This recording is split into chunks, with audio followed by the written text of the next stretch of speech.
नमो बुद्धाय, जय सम्राट, जय भीम, जय भारत। मैं हूं प्रदीप मौर्य, आप देख रहे हैं न्यूज 7 भारत। आज इस न्यूज रिपोर्ट के माध्यम से हम जानेंगे बुद्ध धम्म भारत से समाप्त कैसे हो गया। असल में भारत से बुद्ध धम्म समाप्त नहीं हुआ। भारत में बुद्ध धम्म को पाखंडियों ने परिवर्तित कर डाला, रूपांतरित कर डाला और शाक्त पंथ, शैव पंथ, वैष्णव पंथ जैसे पंथ बनाकर बुद्धिज्म को कन्वर्ट कर डाला। कि किस तरीके से बुद्ध धम्म के वज्रयान, तंत्रयान और मंत्रयान को शाक्त पंथ, वैष्णव पंथ, शैव पंथ में रूपांतरित कर दिया, परिवर्तित कर दिया और लोगों को ये लगने लगा कि भारत में बुद्धिज्म कभी था ही नहीं। बुद्ध धम्म से जो भी धरोहर थी, बुद्ध धम्म की जो भी मूर्तियां थीं या बौद्ध विहार थे, उन सब को इन पंथ के लोगों ने, शैव पंथ, वैष्णव पंथ और शाक्त पंथ के लोगों ने कैसे कब्जाना शुरू किया। हालांकि कब्जाने की होड़ में ये आपस में भी लड़ बैठते थे क्योंकि फ्री का माल था। इस न्यूज़ रिपोर्ट के माध्यम से आप पूरी तरीके से समझ पाएंगे कि असल में बुद्ध धम्म के साथ इस देश में क्या हुआ ऐसा कि हमको अब लगने लगा कि भारत में बुद्धिज्म कभी था ही नहीं, या था तो कहाँ गायब हो गया।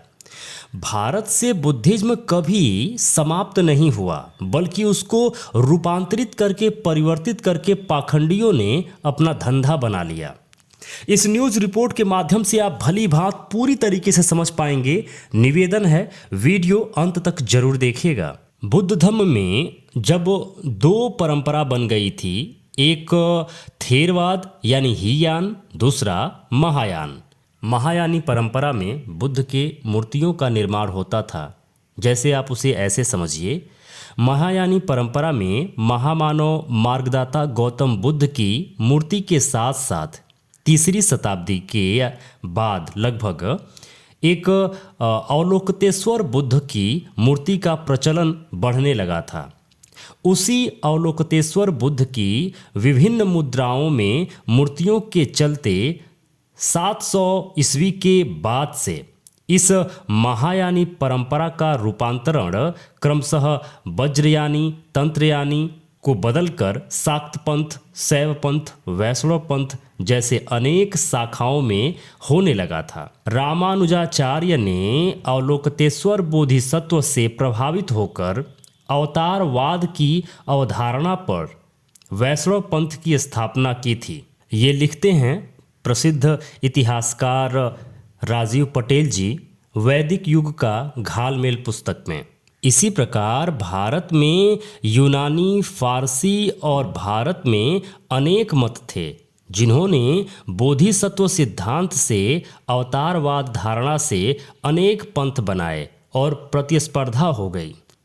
पुराणों में वर्णित विष्णु अवतार को देखकर पता चलता है इनको लिखने वाले एक मत के नहीं थे और सभी प्रतिस्पर्धा थी। बाबा साहब अंबेडकर ने लिखा है कि अवतारवाद की कहानी विष्णु नहीं बल्कि ब्रह्मा अवतार से शुरू हुई। कहा जाता है कि उन्होंने 2 अवतार लिए, पहला वराह और दूसरा मत्स्य। परंतु विष्णु भक्त यह मानने को तैयार नहीं। उनका कथन है कि ये अवतार ब्रह्मा ने नहीं लिए अपितु विष्णु ने लिए। उन्हें इन्हीं अवतारों से संतोष नहीं हुआ। उन्होंने कहा कि विष्णु ने और भी अवतार लिए थे। पुराणों में विष्णु के अवतार बताने की होड़ सी लग गई। विभिन्न पुराणों में अवतारों की भिन्न भिन्न सूची दी गई है जो निम्नलिखित है। जरा इसे भी देखिए। हरिवंश के अनुसार, हरिवंश पुराण के अनुसार 6 अवतार बताए गए हैं जिसमें बुद्ध और महावीर स्वामी का नाम वर्णित नहीं है। अब हरिवंश पुराण में बुद्ध और महावीर स्वामी को बताया ही नहीं गया है। नारायणी आख्यान के अनुसार नारायणी आख्यान में 10 अवतार बताए गए हैं, जिसमें बुद्ध का नाम वर्णित नहीं है। वाराह पुराण में 10 अवतार बताए गए हैं, जिसमें बुद्ध का नाम वर्णित है, पर दूसरे पुराण से संख्या और नाम दोनों घालमेल है। वायु पुराण में 12 अवतार वर्णित हैं, जिसमें बुद्ध का नाम वर्णित नहीं है। इस पुराण में राम तक का नाम वर्णित नहीं है। यह बहुत ही जबरदस्त घालमेल है, जिसको जब जो समझ में आए गपोड़ता चला गया। इसी तरह भागवत पुराण में अवतारों की संख्या 22 हो गई। अवतारों की संख्या और क्रम सभी में अलग अलग हैं। विष्णु के अवतारों की संख्या 6 से बढ़कर कहीं कहीं 24 तक हो गई। गपोड़ने की कोई सीमा नहीं रही, सारी हदें गपोड़ियों ने पार कर दी। जिसको जब समझ में आया, जैसे समझ में आया, गपोड़ता चला गया। स्कंद पुराण सर्वप्रथम उत्पन्न होने को लेकर विष्णु और ब्रह्मा में युद्ध की कथा तक मिलती है। फिर महेश यानी शिव प्रकट हुए। उन्होंने कहा, पहले मैं उत्पन्न हुआ था, उसके बाद विष्णु को उत्पन्न माना गया। ब्रह्मा के अनुयायियों ने शिव की सहायता से विष्णु द्वारा ब्रह्मा का स्थान छीन लेने पर बदला लेने की ठानी।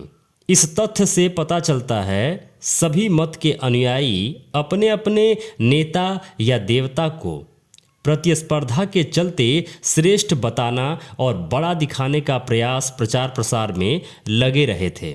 यानी अपनी अपनी दुकान का प्रोडक्ट बहुत ही आगे बढ़ चढ़कर दिखाने और बताने में लगे हुए थे। यह स्रोत मैं आपको बता रहा हूँ, हिंदू धर्म की पहेलियाँ नामक पुस्तक, जो कि बाबा साहेब अम्बेडकर द्वारा लिखित है। 1200 ईस्वी के आसपास गौतम बुद्ध को विष्णु का अवतार घोषित किया गया, इन धूर्तों के द्वारा, इन पाखंडियों के द्वारा। जब इनको समझ में आया कि बुद्ध को मिटाया नहीं जा सकता है, जब तक यह मिटा सके तब तक मिटाए, लेकिन भारत के कण कण में बुद्ध बसे थे और बुद्ध को यह समाप्त नहीं कर सकते थे। तो क्या था, इन्होंने अपने व्यापार में बुद्ध का नाम भी शामिल कर लिया और बुद्ध के नाम पे भी यह अपना धंधा चलाने लगे। गौतम बुद्ध ने बड़े ही आश्वस्त होकर खुद कहा था कि सूर्य, चंद्रमा और सत्य बहुत ज़्यादा दिनों तक छुप नहीं सकते। आज वही दौर आ गया है कि इन धूर्तों का, इन पाखंडियों का बनाया एक एक जाल खोला जा रहा है, जिनमें इनके कुकृत्यों की कुंडली आपके सामने लाई जा रही है। मेरे मित्रों, आपसे निवेदन है और आग्रह भी है, हमारे यूं इतना मेहनत करके इतिहास को ढूंढ कर लाकर न्यूज़ रिपोर्ट बनाने का कोई फ़ायदा नहीं है यदि आप इन वीडियोज़ को अपने मित्रों में नहीं भेजेंगे, अपने रिश्तेदारों में, अपने मित्रों में, अपने जानने वालों में अगर इसका लिंक शेयर नहीं करेंगे, लोगों तक नहीं भेजेंगे, तो सिर्फ कुछ लोग अगर इन वीडियोज़ को देखेंगे तो इससे हमारा सारा का सारा मेहनत बर्बाद हो जाता है। तो प्लीज़, अगर हम इतना रिस्क लेके यह कार्य कर रहे हैं तो कम से कम आप अपने कर्तव्यों का पालन जरूर करिए।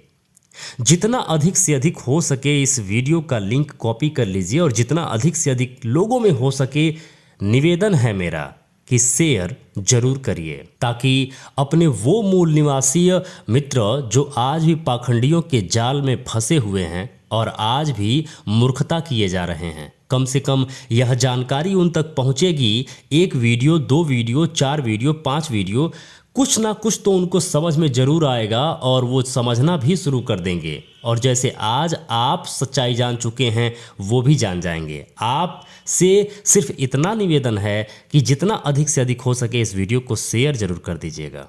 मेरे मित्रों, यदि आप चाहते हैं कि हम और हमारी टीम इसी तरीके से रिसर्च करते रहें, इसी तरीके से आपके लिए कंटेंट बनाती रहें, तो प्लीज निवेदन है, डोनेशन जरूर करें। स्कैनर स्क्रीन पर लगा हुआ है, स्कैन करके डोनेशन जरूर करें। जो भी मित्र अभी तक इस चैनल को सब्सक्राइब नहीं किए हैं, प्लीज निवेदन है अभी के अभी चैनल को सब्सक्राइब कर लीजिए। लाइक करके हमारा उत्साह जरूर बढ़ाया करिए। कमेंट बॉक्स में जरूर लिखा करिए कि ये वीडियो आपको कैसा लगा। जो भी मित्र अभी तक इस चैनल पर बने हुए हैं, ये वीडियो देख रहे हैं, आप सबको बहुत बहुत मंगल कामनाएं। नमो बुद्धाय, जय भारत।